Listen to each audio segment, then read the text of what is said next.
Vamos a continuar evaluando lo que está pasando en la región a propósito de este documento, la estrategia para combatir el crimen transnacional que ha publicado la Casa Blanca, y en ella empieza a señalar los que serían los bastiones del narcotráfico en el continente. Pues saludamos en Ciudad de México a Ricardo González, analista internacional, periodista, defensor de derechos humanos de la ONG mexicana Artículo 19. Pues México tampoco sale muy bien librado en el informe. ¿Usted por qué cree que no han servido los esfuerzos del presidente Felipe Calderón y la misma ayuda económica de los Estados Unidos?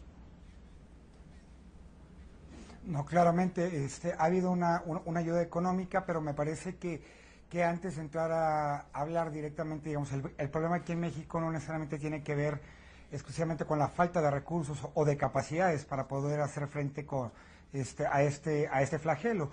Tiene que ver también con una cuestión que es mucho más primigenia, que tiene que ver con el enfoque mediante el cual se está instrumentando esta política de combate. Me parece que, bueno, México en este caso, inclusive Colombia en las décadas pasadas, son prueba también fehaciente de que los enfoques meramente policiales, inclusive militaristas, no necesariamente son los que están dando los resultados adecuados, digamos, para realmente detener este flujo de drogas hacia nuestro vecino del norte, ¿no? Digamos, si revisamos la historia reciente, podemos ver cómo las rutas tradicionales han ido evolucionando de acuerdo a donde se han ido poniendo, digamos, puntos de choque por parte de las fuerzas militares o inclusive policiales, ¿no?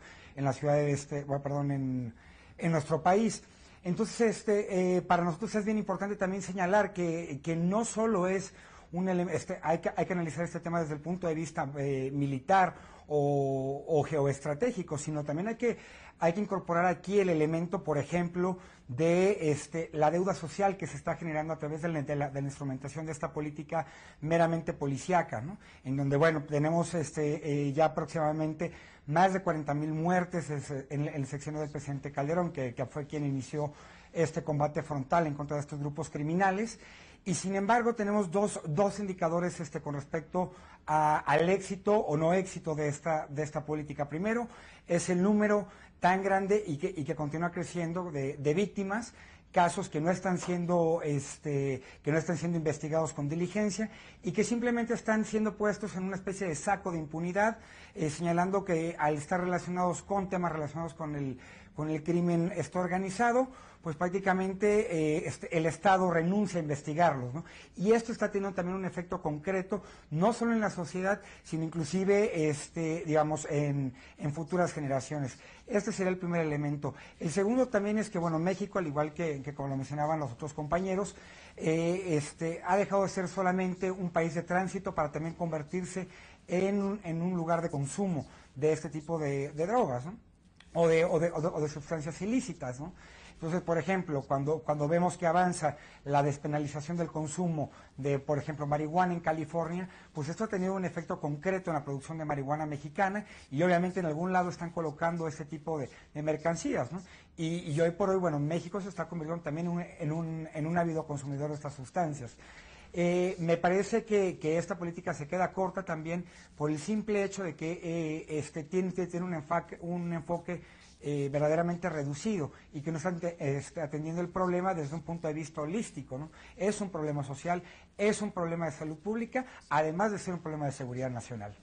Diputado Montoya, en Caracas, en Venezuela, ¿usted cree que, como en el caso de Bolivia, como lo estaba denunciando la diputada Echeverría, haya complicidad del presidente Hugo Chávez y de su gobierno con el narcotráfico? ¿O cree usted que es falta de política de autoridad, de refuerzos de seguridad en los puertos y en los aeropuertos del país? Porque usted nos decía bien que el presidente Hugo Chávez había dado declaraciones públicas en las que decía que si detectaba un nuevo avión que no estuviera identificado y que posiblemente llevara una carga de narcotráfico, pues iba a ser derribado. Bueno, yo le digo, yo voy a ser un poco más prudente. Yo soy diputado de una fuerza política progresista, alternativa a este país, digamos, la oposición venezolana, pero yo no puedo llegar a decir que el presidente Chávez es un narcotraficante o es un cómplice de las drogas. Yo creo que, y ahí tienen los colegas mexicanos, he visto el periodista mexicano que está interviniendo o la compañera de Bolivia, si tú te pones a ver el problema del narcotráfico es cíclico, se repiten las mismas condiciones en diferentes países de acuerdo a las políticas que por lo general son emitidas desde el país consumidor, que es Estados Unidos. Fíjate, cuando hicieron la política de sustitución de cultivos en Bolivia y Perú, te decía, se mudó a Colombia. Cuando se aplicó el Plan Colombia y empezaron a caer el cartel de Cali, el cartel de Medellín, que eran los carteles más poderosos de América, estos se mudaron a México, hoy son en México y se repite la misma historia de sicariato, la misma historia de lavado de dinero, la misma historia de control con dinero sucio de la policía y de las Fuerzas Armadas. ¿Cuál es el problema de países como Venezuela? Es totalmente distinto al de Colombia. El de Venezuela es que es un país de tránsito, el de Colombia que es un país productor. Yo insisto que, y este programa, lo maravilloso de que la cadena de NT pues esté transmitiendo este tipo de programas y estimulando este debate en América Latina, es que lo podemos hacer para toda América Latina. Mientras la política no sea global en América Latina, incluso con el país consumidor Norteamérica, las políticas de prevención y las políticas antidrogas están dedicadas al fracaso. Necesitamos una política global.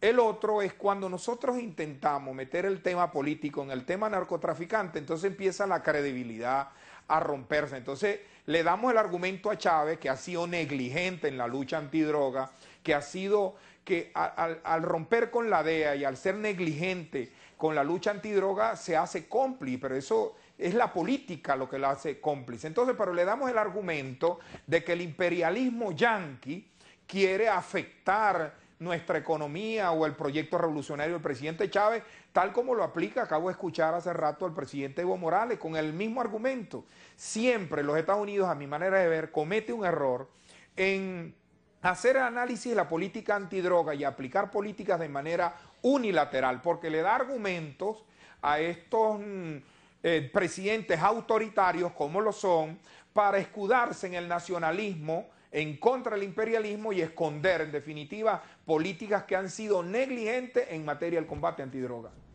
El que sí parece muy preocupado por hacer una lucha global de forma unilateral son los Estados Unidos. Vamos a conocer de qué se trata la estrategia, el nuevo documento de 28 páginas que delinea la nueva estrategia de la Casa Blanca para combatir al crimen organizado transnacional.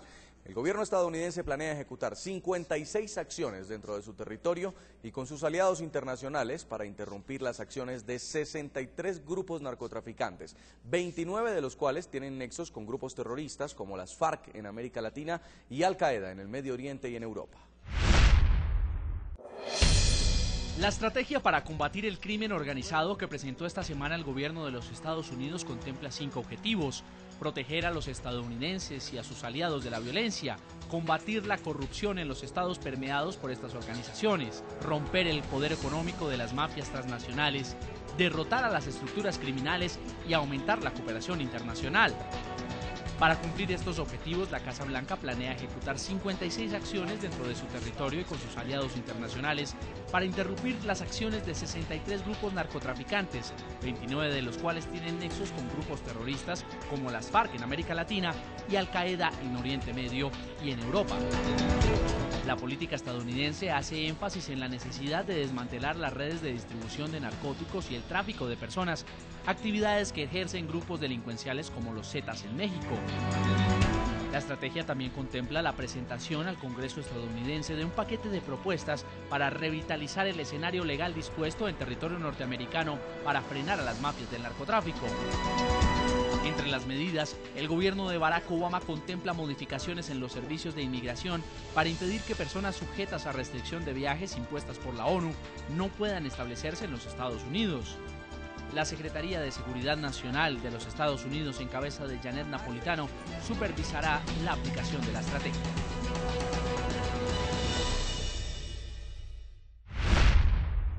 En Caracas, Venezuela, Julio Montoya, diputado, vuelvo a preguntarle, ahora hay una nueva forma en la que estaría operando el narcotráfico y además estaría financiando el terrorismo para favorecer sus rutas en las cuales les permitan llevar estupefacientes hacia objetivos como Estados Unidos, como Europa, como China.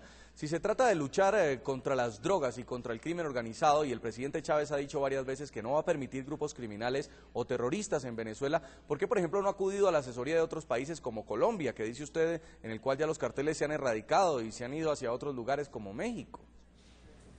Yo creo, fíjate que cuando se cuente la historia de esta década, de esta nueva década en la lucha antidroga, se van a dar cuenta de que hoy desde América estamos llevando droga para África y de África para Europa. Es la nueva ruta internacional a Europa de las drogas y lo están haciendo ya en grandes aviones, porque ya no, esos viajes no los pueden hacer los intercontinentales en avionetas o los tienen que hacer en aviones comerciales. Entonces los niveles de complicidad de las autoridades regionales, como en Venezuela, ya ha pasado en Venezuela, insisto, venimos del caso Walid Maclay, que fue muy famoso en América Latina. Bueno, él llegó a comprar una empresa de aviación llamada Aeropostal y un avión que, por cierto, aterrizó de emergencia en México, llevaba nada más y nada menos que 1.000 y tantas toneladas y partió del aeropuerto internacional de Maiquetía.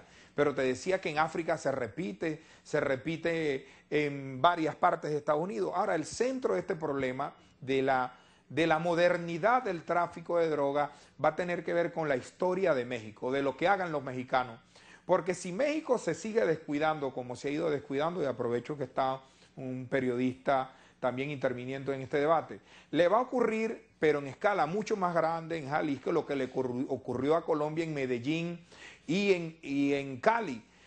Venezuela es quizás el país de América Latina con mayor Caribe, mayor posibilidad geográfica del norte, con una zona sur con frontera muy grande con el Caquetá colombiano y con los centros de producción de droga de Colombia, evidentemente está siendo utilizado para el tráfico de droga y creo que en Venezuela han fallado esas políticas antidroga y se escudan en el nacionalismo de este neocomunismo en que milita Chávez bajo el argumento de que el imperialismo nos agrede, se desvincula de todos los programas internacionales de lucha antidroga. Y creo que eso le está haciendo un daño importante a la lucha global. Pero también, insisto, esos que se empecinan los Estados Unidos de ser el juez del mundo, creo que no le hace nada bien a la política antinarcóticos en el continente, porque hay que tener moral para estas cosas y creo que la sociedad norteamericana, en estas reglas del capitalismo, cuando hay muchos consumidores, necesariamente hay productores.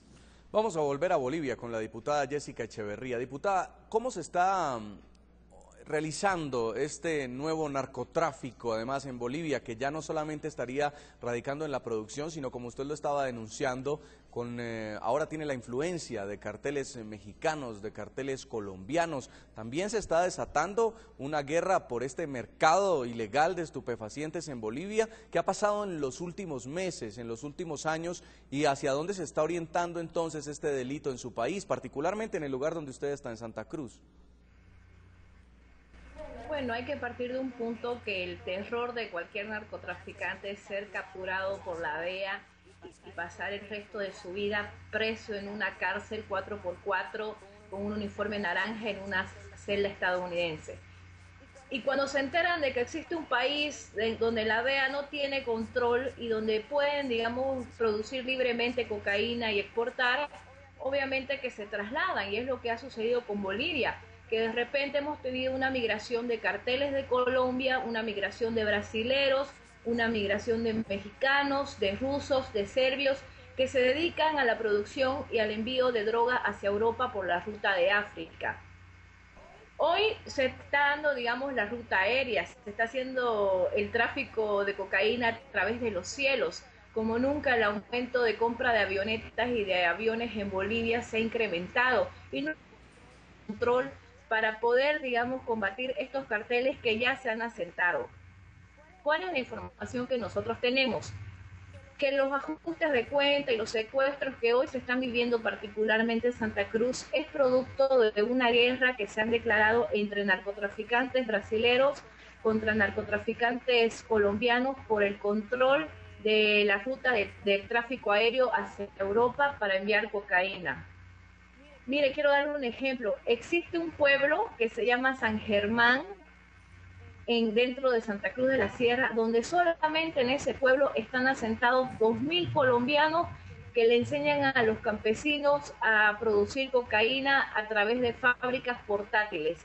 Y tenemos la denuncia de que estos colombianos incluso les han dado armas modernas a estos campesinos para que se defiendan si ingresa, digamos, los policías.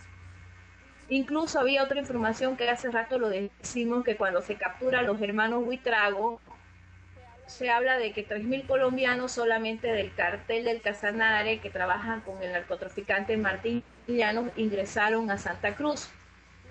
La denuncia de colombianos que están lavando dinero, que están, digamos, incluso los mismos brasileros, que están utilizando la fachada de solleros y ganaderos, cada vez se incrementa. Pero acá en Bolivia no existe una investigación hacia sus fortunas, porque ellos han logrado comprar a funcionarios del gobierno, a funcionarios del ejército, que le brindan protección y que son, digamos, quienes les avisan si el gobierno planea hacer, digamos, algún operativo.